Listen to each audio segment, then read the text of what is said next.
bienvenue sur Échecs et Pédagogie. Bonjour Laurent. Bonjour Romu, bonjour à tous. Alors, comme vous adorez ça avec Laurent, ben, évidemment, on vous présente votre étude euh, habituelle, on va dire. Et aujourd'hui, on a choisi une composition du dénommé Carvaral. Le trait est au blanc et ils doivent gagner. Donc, comme d'habitude, on vous invite à mettre sur pause la vidéo, chercher par vous-même la solution. Et ensuite, Laurent va nous faire découvrir pas à pas la résolution de cette étude. Exactement, on va chercher tous ensemble, on va essayer déjà de bien identifier les forces en présence. Donc les blancs ont 2 pièces et un pion contre la tour noire, mais il y a tellement peu de matériel sur l'échiquier qu'on s'achemine vers une nulle positionnelle, entre guillemets. C'est-à-dire que si les blancs ne parviennent pas notamment à amener un pion jusqu'à la promotion, on se doute que la partie sera nulle. Donc comment essayer de gagner? Quels sont nos atouts? On a évidemment un pion sur la colonne C qui est passé, mais on a aussi le pion sur H6 qui certes est en prise, mais a la possibilité d'avancer un petit peu plus et pourquoi pas d'aller faire une promotion sur la 8e. Donc tout le jeu va être de déjouer les tentatives de la tour et du roi noir pour empêcher l'une ou l'autre des promotions auxquelles on rêve. Donc si on commence par le coup C6, les noirs vont tranquillement prendre le premier pion sur H6, ensuite amener leur roi vers D6 et sacrifier leur tour contre le dernier pion et une pièce légère, et la partie sera évidemment déclarée nulle. Donc on ne peut pas gagner de cette façon-là. L'autre coup qui paraît, on va pas dire que ça saute aux yeux, mais en tout cas qui paraît très naturel, c'est le bon coup, c'est le coup H7. Donc qui tout simplement menace de faire une promotion, et qui donc force la réponse de l'adversaire, c'est-à-dire G5 échec. Cet échec permet à la fois de libérer la case G7 pour le roi, mais aussi de dévier le roi blanc. Alors, premier carrefour pour les noirs, est-ce qu'ils doivent jouer roi G7 ou est-ce qu'ils doivent jouer tour H3? Si on joue tour H3, il y a plusieurs façons de gagner cette position avec les blancs. La plus simple me semble être roi G6. On conserve le pion sur H7 et là désormais avec 4 éléments dont 2 pions passés, on a du mal à comprendre comment les noirs pourraient s'en sortir. Ils vont tout simplement être dominés petit à petit. Donc bien entendu, après roi prend G5, on pense plutôt à roi G7. Et après cette toute petite introduction, il est l'heure maintenant de se demander si, maintenant que le roi a été un petit peu écarté du pion C, si on va pouvoir à la fois conserver ce pion C et surtout l'amener à la promotion. Alors ici, le coup très important et qui n'est pas forcément évident, c'est le coup H8 promotion. Alors pour l'instant, ça semble un petit peu stupide parce qu'on se dit j'offre un temps à mon adversaire pour prendre le pion beaucoup plus tôt, mais comme on va le voir par la suite, la position du roi sur H8 va s'avérer absolument décisive. On joue maintenant C6 et pardon. Maintenant que le roi noir a été éloigné, il est beaucoup plus difficile pour les noirs d'envisager le sacrifice de la tour contre le pion C6. En tout cas, si elle ne se sacrifie que contre le pion, évidemment on aura un fou et un cavalier, on pourra facilement faire mat. Donc le roi noir est trop loin pour aider la tour, mais la tour toute seule peut essayer de désorganiser les pièces blanches, avec notamment le coup de tour C4. Donc qui permet d'attaquer le fou.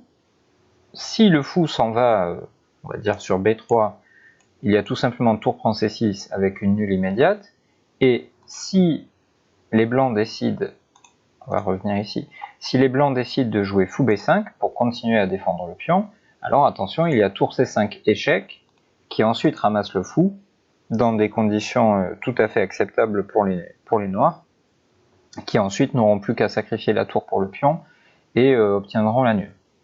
Donc, sur tour C4, ici, c'est pas forcément le coup le plus évident de l'histoire des échecs, mais on peut se permettre avec les blancs de jouer le coup cavalier E5.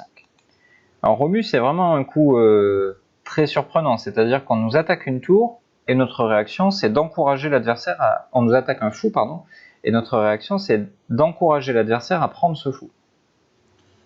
Oui, mais alors, comme tu l'as dit, de toute façon, si le fou bougeait, la nulle est immédiate. Donc les blancs, avec le coup cavalier E5, en fait, rapprochent le cavalier du pion C6 et surtout privent la tour noire de la case de C4. La case C4 était une bonne case pour la tour, puisqu'elle se trouvait derrière le pion passé, donc elle l'empêchait d'avancer. Et en E5, ce cavalier est très bien placé, puisque bon, il attaque la tour, qui va être. Je ne dévoile pas un secret en disant qu'elle va être obligée de prendre le fou en A4. Et de E5, ce cavalier a pas mal de missions à sa disposition. Donc, il contrôle la case C4 notamment, mais il peut faire un échec sur la case F7, il peut faire un échec sur la case G6 éventuellement. Il peut aussi se rapprocher du pion via la case D7, peut-être. On ne sait pas si peut-être ça peut être quelque chose d'utile aussi. Et aussi, évidemment, le pion blanc peut lui-même avancer. C7 est possible quand même. Et quand le pion sera à une case de faire promotion, on comprend bien que les noirs vont se retrouver avec beaucoup moins de possibilités à leur disposition et la tour va devoir marcher sur des œufs et faire très attention pour pas que le pion arrive en C8. Donc c'est très bien joué de la part des blancs qui utilisent leur va-tout et c'est ce cavalier qui va aider le pion à s'avancer comme tu vas nous le faire découvrir dans la suite de la solution. Exactement, ouais. Il va aider le pion à avancer et surtout il va être surpuissant. Donc on joue C7 exactement comme tu nous l'as décrit. La tour ne peut plus revenir se mettre derrière le pion, ce qui aurait été la solution idéale. Et après tour A8, il n'est pas évident de se dire que le cavalier et le pion vont réussir à dominer la tour, et pourtant ça va être le cas. Alors pour arriver à faire ça, il y a encore un coup précis de la part des blancs, c'est le coup roi H6. Alors ce coup roi H6, quelle est son utilité? On bloque le roi noir, on limite grandement ses possibilités, on conserve évidemment la case G6 disponible comme tu nous l'as décrit pour le cavalier, et on donne le trait à l'adversaire, qui désormais va devoir réussir à employer son matériel de la meilleure des façons. Alors, qu'est-ce qu'ils peuvent jouer ici? Imaginons le coup tour C8, qui est le premier coup qui nous vient à l'esprit pour gagner le pion. Il y a ici la manœuvre cavalier G6 échec, qui force le roi noir à venir sur G8. Et maintenant, après cavalier E7 échec, on ramasse la tour, et le roi noir n'a pas le temps de venir s'en prendre au pion. En tout cas, on va réussir à faire une promotion. Donc tour C8 ne fonctionne pas. Deuxième possibilité, tour E8. En se disant, j'attends avec la tour et puis on verra bien ce qui se passe. Ici, il n'y a pas de possibilité de fourchette. En revanche, il y a la possibilité de dominer la tour. En faisant cavalier F7 échec, à nouveau un échec qui nous permet de gagner un temps pour poster le cavalier idéalement. Car après roi G8, cavalier D8, le cavalier est parfaitement placé, il est évidemment soutenu par le pion. Il obstrue la 8e rangée, donc on menace de faire une promotion. Et la tour n'a pas la possibilité de venir par derrière en faisant un échec, parce que justement le cavalier contrôle la case 6. Donc, pardon.